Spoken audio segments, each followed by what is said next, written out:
ये है class 12 statistics का लेक्चर एंड हम लोग डिस्कस कर रहे हैं कोरिलेशन।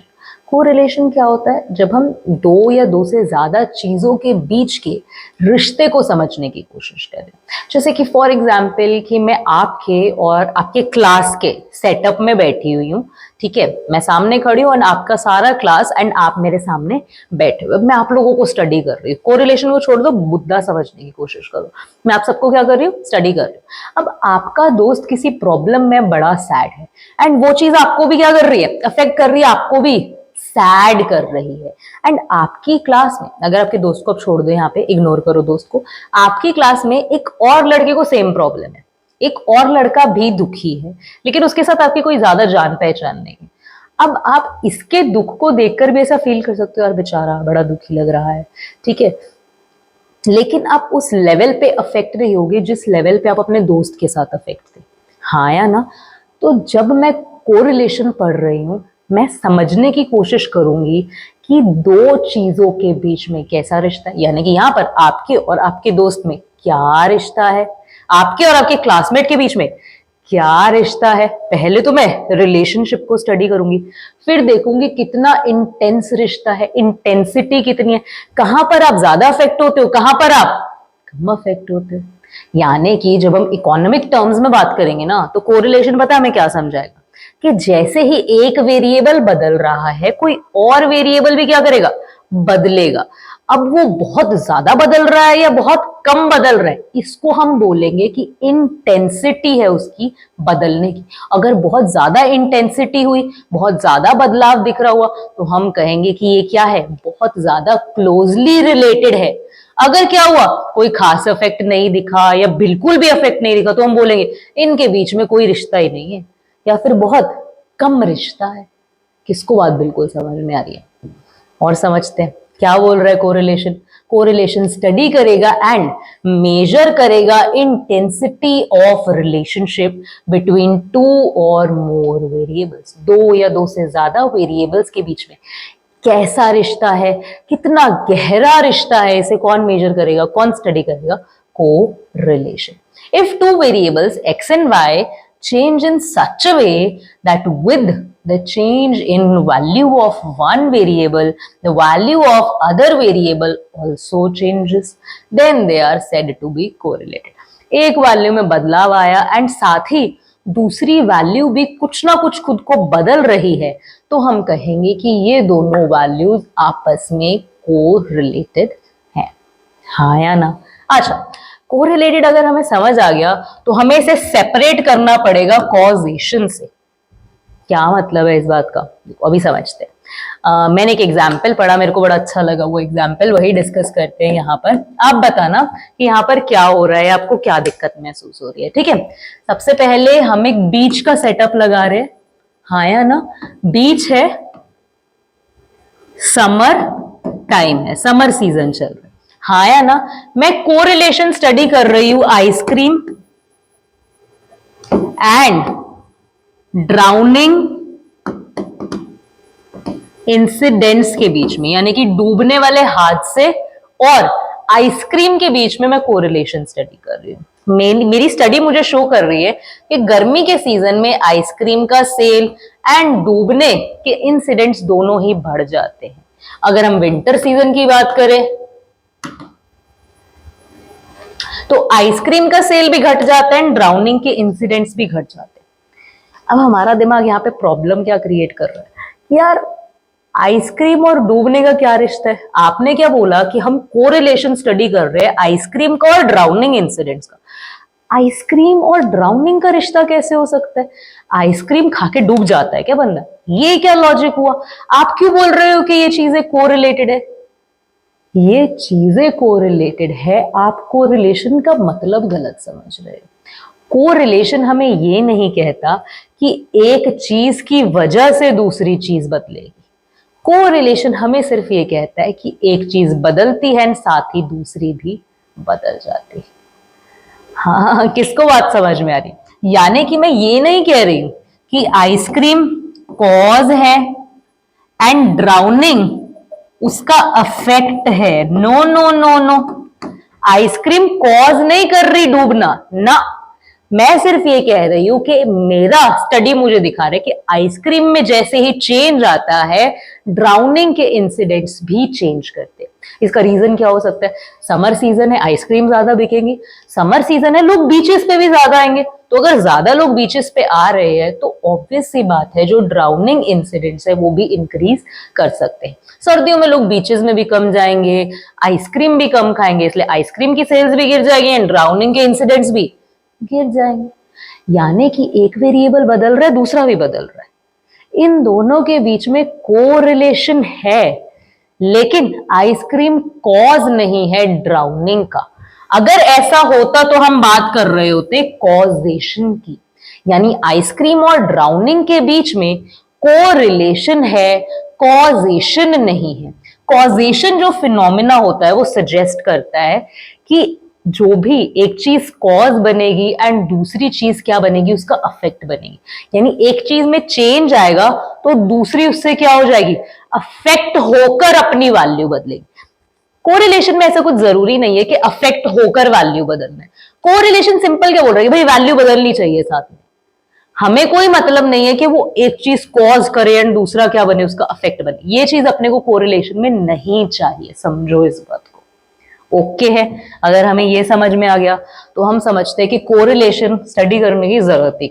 वो कहते हैं कि कोरिलेशन इसलिए पढ़ने की जरूरत है क्योंकि फिर आपको क्या पता लग जाएगा, जो भी इकोनॉमी में वेरिएबल्स एग्जिस्ट कर रहे हैं, डिमांड, सप्लाई, प्राइस, सबका आप क्या कर सकोगे, आपस में एक रिश्ता बैठा सकोगे, देख सकोगे कि एक चीज दूसरी को कितना अफेक्ट कर रही है, डिग्री फाइंड आउट कर सकोगे रिलेशनशिप्स के बीच में। अगर डिग्री फाइंड आउट कर ली तब आप क्या कर सकते हो, अगर आपको एक वेरिएबल की वैल्यू पता है दूसरी ऑटोमेटिकली फाइंड आउट कर लोगे।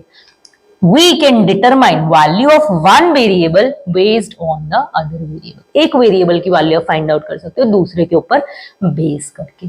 थर्ड हमें क्या बोला हुआ है कि इसीलिए कोरिलेशन पढ़ते हैं क्योंकि जो इकोनॉमिस्ट होते हैं उनको कोरिलेशन, ऐसा जो ये रिश्ते बैठाना, इंटेंसिटी चेक करना, ये बहुत हेल्प करता है इनके एनालिसिस में। और जिनको फ्यूचर फॉरकास्टिंग करनी होती है उसमें कोरिलेशन एक इंपॉर्टेंट चीज। नाउ कोरिलेशन समझ में आ गया तो हम लोग अब पहुंच चुके हैं टाइप्स ऑफ कोरिलेशन। किस किस तरीके के रिश्ते हमें देखने को मिल सकते हैं, एग्जाम्पल से समझे, हाँ या ना। अगर हम अपने बीच वाले एग्जाम्पल पे है, आइसक्रीम और डूबना, दो इंसिडेंट्स हम लोग उठा रहे हैं। अगर आपको कुछ इस तरीके का माहौल दिखे कि आपका जो डूबने वाले इंसिडेंट्स है वो अप जा रहे हैं और साथ ही जो आइसक्रीम खाने वाले लोग हैं, आइसक्रीम की सेल्स है वो भी क्या जा रही है, अप जा रही है, तो इसे हम क्या कहेंगे, पॉजिटिव कोरिलेशन। अगर हम इसको उल्टा करें, आइसक्रीम की सेल्स क्या कर रही है, डाउन जा रही है, डूबने वाले इंसिडेंट्स भी क्या कर रहे हैं, डाउन जा रहे हैं, आप क्या कहोगे, इसको क्या कहेंगे, नहीं, इसको नेगेटिव कोरिलेशन नहीं कहेंगे, इसको भी हम क्या कहेंगे, पॉजिटिव कोरिलेशन। यानी कि पॉजिटिव कोरिलेशन की टर्म्स एंड कंडीशन क्या है।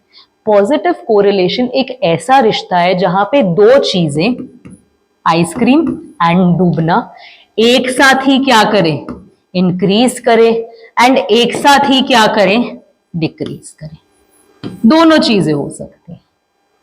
अगर ऐसे हो, आइसक्रीम और डूबना, आइसक्रीम इंक्रीज करे, डूबना डिक्रीज करे, ऐसे रिलेशन को क्या बोलेंगे, नेगेटिव कोरिलेशन। आइसक्रीम डिक्रीज कर जाए, डूबना इंक्रीज कर जाए, जब दोनों वेरिएबल्स ऑपोजिट डायरेक्शन में चेंज ला रहे हैं, चेंज कैसे भी ला सकते हो, उसमें कोई दिक्कत नहीं है, कोरिलेशन रहेगा, चेंज किसी भी डायरेक्शन में हो सकता है। ऑपोजिट डायरेक्शन में अगर मूव करेंगे, चेंज लाएंगे, तो उसे हम नाम देंगे नेगेटिव कोरिलेशन। नेक्स्ट हमारे पास क्या आ जाता है, linear and non linear correlation. Linear correlation क्या बोलेगा कि जो भी चेंज आ रहा है वो क्या आएगा, कांस्टेंट, जो भी चेंज आ रहा है वो क्या आएगा, वेरिएबल। यानी कि फॉर एग्जांपल आइसक्रीम में 10 का चेंज आया, डूबने में 50 का चेंज, आइसक्रीम में 10 का चेंज आया, डूबने में 50 का, आइसक्रीम में 10 का, डूबने में 50। जो चेंज आ रहा है हर बार वो क्या है, सेम है, कांस्टेंट है, तो इसका जब हम कोरिलेशन बना रहे हैं हम उसे नाम देंगे लीनियर कोरिलेशन। नॉन लीनियर में क्या होगा, आइसक्रीम में 10 का चेंज आया, डूबने में 50 का। आइसक्रीम में 10 का चेंज आया, डूबने में 20 का। आइसक्रीम में 10 का चेंज आया, डूबने में 10 का। यहां पर हम क्या देख रहे हैं, जो चेंज है वो सेम नहीं है, हाँ या ना, कांस्टेंट नहीं है, वेरिएबल है, चेंजिंग है। तो इसको हम क्या नाम देते हैं, नॉन लीनियर कोरिलेशन या फिर curvy linear correlation. Curvy linear क्यों, क्योंकि जब हम इसके ग्राफ बनाएंगे वो कर्व्स शेप में बनेंगे, ऐसे ऐसे ऐसे ऐसे, इस तरीके के ग्राफ आपको देखने को मिलेंगे। लीनियर में कैसे ग्राफ देखने को मिलेंगे हमें, ऐसे ऐसे, इस तरीके के स्ट्रेट लाइन ग्राफ्स हमें देखने को मिलेंगे जब हम लीनियर कांस्टेंट चेंज की बात करेंगे तो, हाँ या ना। अगर हमें टाइप्स क्लियर हो गई तो अब हम बात करते हैं रेंज की, कि वैल्यू हो क्या सकती है कोरिलेशन की। दो वेरिएबल्स के बीच में या दो से ज्यादा वेरिएबल के बीच में एक्सट्रीम केसेस क्या एग्जिस्ट कर सकते हैं वैल्यूज के। तो देखो एक्सट्रीम हमारे पास कौन, दो पॉइंट्स बनेंगे, नंबर लाइन पे समझते हैं इसे, -1 एंड +1। जो +1 है इसे हम क्या बोलेंगे, परफेक्टली पॉजिटिव,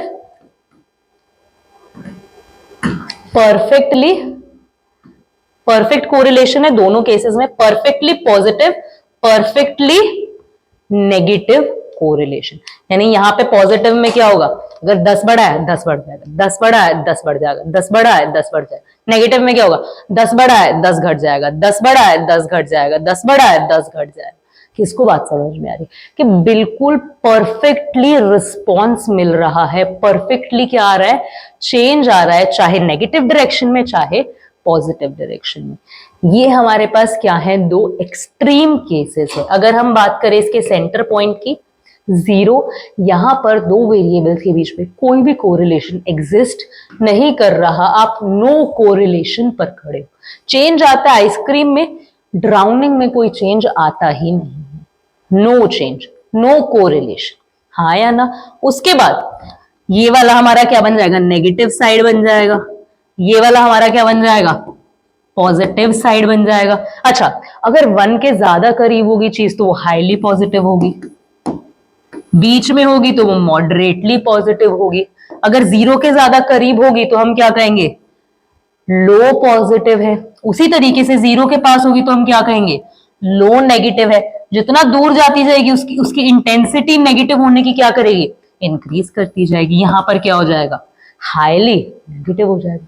यही चीज आपको इस डायग्राम के अंदर क्या की गई है, समझाई गई है कि perfect correlation extreme corners, no correlation जहां पर 0 है कोरिलेशन की वैल्यू, and limited degree of correlation, positive side भी होगा नेगेटिव साइड भी होगा। रेंज कहां से करेगा, हाई में क्या है, दोनों तरफ कौन सी वैल्यू होंगी, यहां पर भी 0.75 to 1, यहां पर भी -0.75 to -1। मॉडरेट में क्या होगा, थोड़ा सा इधर आ जाओगे, 0.75 to 0.25, यहां पर भी क्या होगा, थोड़ा सा उधर चले जाओगे, 0.75 to 0.25। लो में क्या होगा, 0.25 to 0, नेगेटिव है यहां पर वैल्यूज। उस तरफ क्या होगा, 0 to 0.25। नई बात समझ में आई कि बिल्कुल समझ में आ गया, हाँ या ना। इतनी बात सबको क्लियर हो गई। जब हम बात करते हैं थ्योरी की, कोरिलेशन चैप्टर की, तो हमारे पास इतनी ही थ्योरी है। लास्टली हम पहुंच जाते हैं कैलकुलेशन पे। जो न्यूमेरिकल क्वेश्चंस इस चैप्टर से आ सकते हैं उनको हम 3 तरीकों से सॉल्व कर सकते हैं। स्कैटर डायग्राम मेथड है हमारे पास, देन कार्ल पियर्सन्स मेथड है, then Spearman's rank coefficient method है। किस तरीके से मेथड काम करते हैं, क्या फॉर्मूलाज है हमारे पास, डिस्कस करेंगे अपन नेक्स्ट लेक्चर में। अब जितना आपका क्या काम है, जितना अपन ने थ्योरी पढ़ लिया है, give it a good read book में से। जो भी डाउट्स है, क्वेरीज है, कमेंट डाउन कर दो, will clear it out in the next lecture. मिलते हैं और वीडियोस के साथ जल्दी, तब तक के लिए keep learning, have a good day.